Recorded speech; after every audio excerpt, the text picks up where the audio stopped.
desejo inicialmente lhe saudar com a saudação bíblica, graça e paz, da parte de Deus, nosso Pai, e do Senhor Jesus Cristo.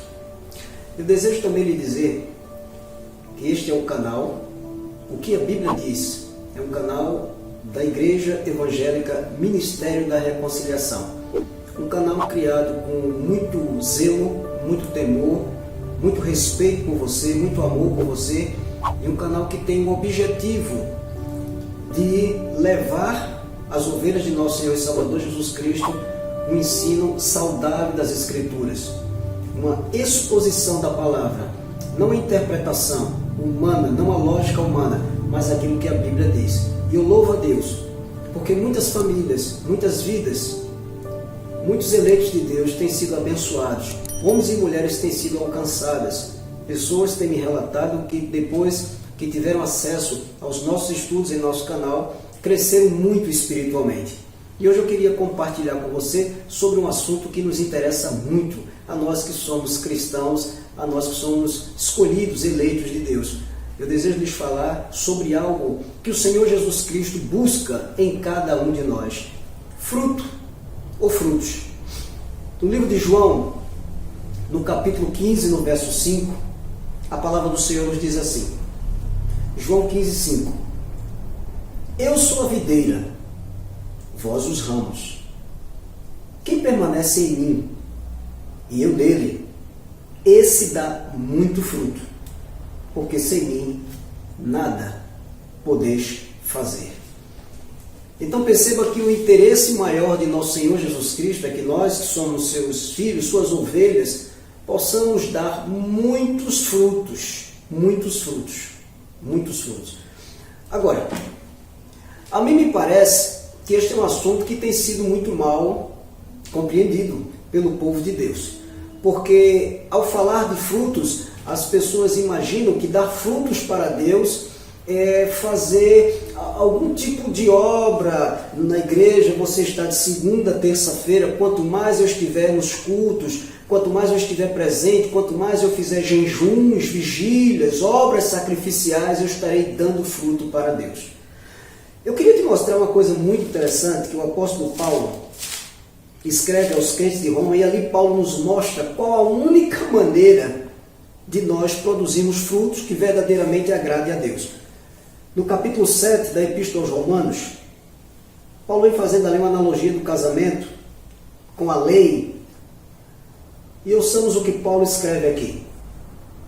Porventura, ignorais, irmãos, Romanos 7, versículos 1 em diante. Porventura, ignorais, irmãos, pois falo aos que conhecem a lei, que a lei tem domínio sobre o homem toda a sua vida. Ora, a mulher casada está ligada pela lei ao marido, enquanto ele vive. Mas se o mesmo morrer, desobrigada ficará da lei conjugal, de sorte que será considerada adúltera, se vivendo ainda o marido unir-se com outro homem.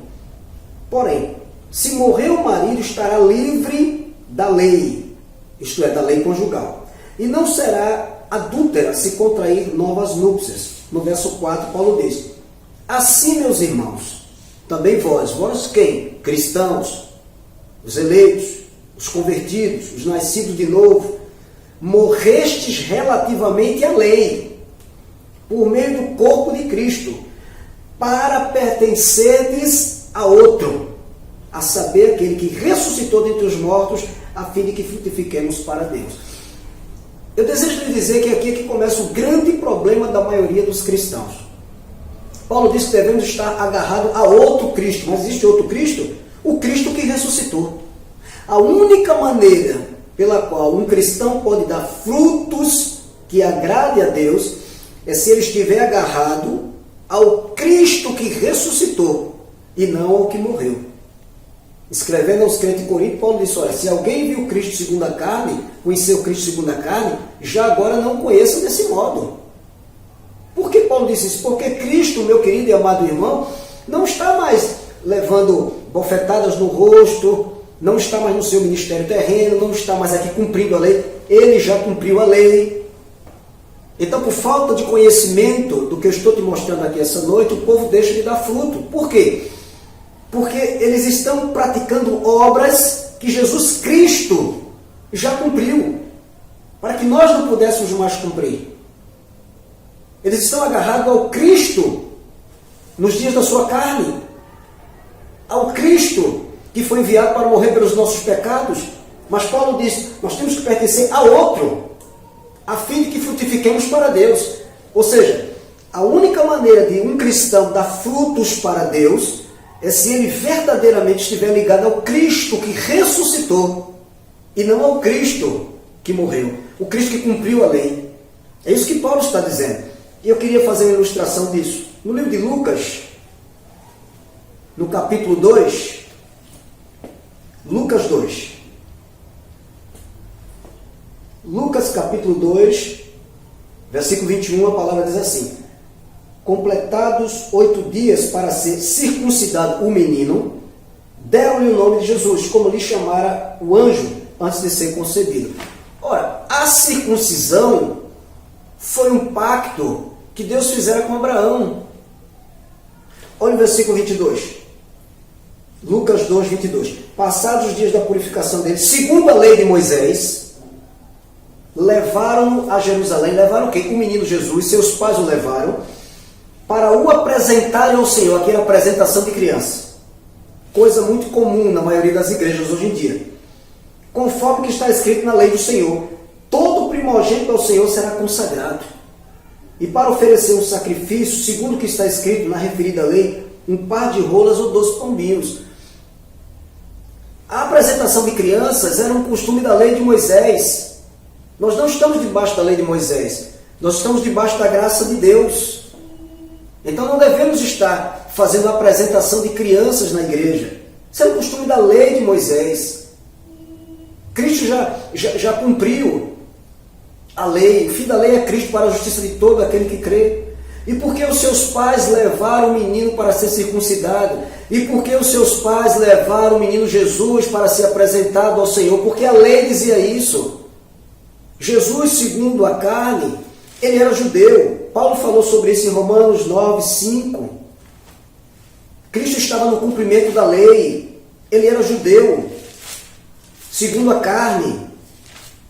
Romanos 9, verso 5, o apóstolo diz assim: deles são os patriarcas, está falando dos judeus, e também deles descende o Cristo, segundo a carne, o qual é sobre todos Deus bendito para todos sempre. Amém. Então, Jesus Cristo, segundo a carne, segundo a sua natureza humana, ele era judeu. E como judeu, ele estava sujeito às ordenanças estabelecidas pela lei. Ele tinha que obedecer. Jesus foi apresentado no templo quando criança, foi circuncidado. Só que Cristo cumpriu todas essas coisas para que nós não precisássemos mais cumprir. Não precisamos transformar nossas igrejas em sinagogas judaicas. Nós somos gentios. Nós fomos alcançados pela graça do Senhor Jesus Cristo. Então a apresentação de crianças, querido, era um costume da lei de Moisés. E nós não estamos debaixo da lei, estamos debaixo da graça de Deus, pertencemos ao Cristo que ressuscitou. Paulo disse: Cristo em vós é a esperança da glória. Cristo hoje habita em mim. Aqueles rudimentos judaicos, todas aquelas obras judaicas já foram cumpridas. Tudo aquilo foi cravado na cruz. Não há mais nenhuma necessidade. O único sacrifício que era necessário para a nossa salvação, para a nossa redenção, Cristo fez na cruz quando foi pendurado. E aquele sacrifício foi aceito por Deus. Então, se eu como cristão desejo agradar a Deus, produzir frutos, dar frutos para Deus, eu preciso conhecer o Evangelho da graça de Deus. Eu preciso saber o que já foi cumprido. Eu preciso saber que Jesus, como na sua natureza humana, ele era judeu, e como judeu, ele cumpriu aquelas ordenanças. Se eu não tivesse conhecimento, o que é que eu vou fazer? Eu vou misturar os dois pactos, a lei com a graça. Nós vamos estar dentro da igreja realizando alguns rituais, praticando algumas obras que eram para os judeus. Então, como é importante nós conhecermos a palavra, manejarmos, como Paulo disse a Timóteo: procura apresentar-te a Deus aprovado como obreiro, que não tem que se vergonhar e que maneja bem a palavra da verdade. Então, meu querido e amado irmão em Cristo Jesus, não precisamos de apresentação de crianças. Não precisamos fazer isso, era um costume da lei de Moisés. E nós cristãos, eu, você que está me assistindo agora, nós estamos debaixo da graça de Deus. Por isso que a Bíblia diz, pela graça sois salvos, mediante a fé. E isto não vem de vós, é dom de Deus, não de obras para que ninguém se glorie. Que esta palavra poderosa abençoe a sua vida, meu amado, em nome de nosso Senhor e Salvador Jesus Cristo. Se você ainda não é inscrito no nosso canal, inscreva-se, divulgue o canal, dê o seu likezinho aí para que você possa receber automaticamente todos os novos estudos e divulgue para que outras pessoas possam ter também esse mesmo conhecimento que você está recebendo aí de graça, em nome do Senhor. Graça e paz, meu amado, da parte de Deus, nosso Pai, e do Senhor Jesus Cristo. E até o próximo estudo, se Deus quiser.